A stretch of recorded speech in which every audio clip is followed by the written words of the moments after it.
Hello বন্ধুরা, আমি E P. আপনারা কেমন আছেন সবাই? আশা করি ভালোই আছেন।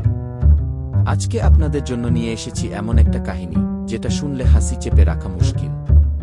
তো চলুন আর দেরি না করে শুরু করি। বন্ধুরা, আমাদের গ্রামের নাম হলো গাধাপুর। নাম শুনেই বুঝছেন কেমন জায়গা। এই গ্রামের সবচেয়ে বিখ্যাত মানুষ হল বাবলু মাস্টার। নামে মাস্টার হলেও উনি পড়ান কম, বুদ্ধি দেখান বেশি। একদিন বাবলু মাস্টার ঘোষণা দিলেন, আমি আজ থেকে গ্রামের সবচেয়ে বুদ্ধিমান মানুষ।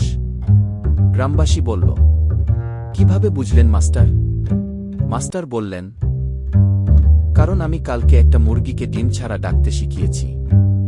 সবাই ভাবছে এই লোকটা সিরিয়াস নাকি। পরদিন বাবলু মাস্টার একটা মাইক নিয়ে গ্রামে ঘুরে ঘুরে বলছেন, আজকে আমি প্রমাণ করব আমি জিনিয়াস। সবাই মাঠে জড়ো হলো। মাস্টার একটা বস্তা আনলেন। বললেন, এই বস্তার ভেতরে আছে অদৃশ্য ছাগল।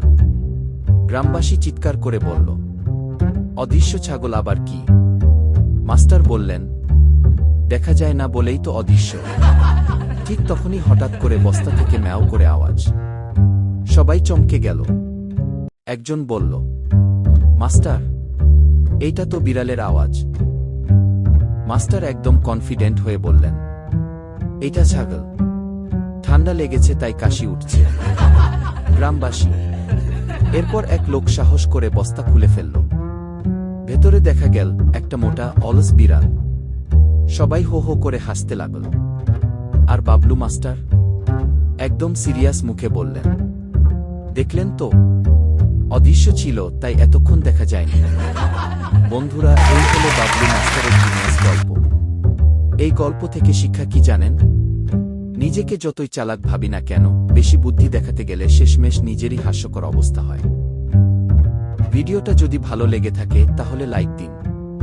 কমেন্টে লিখে জানান আপনার জীবনে দেখা সবচেয়ে বড় বাবলু মাস্টার কে।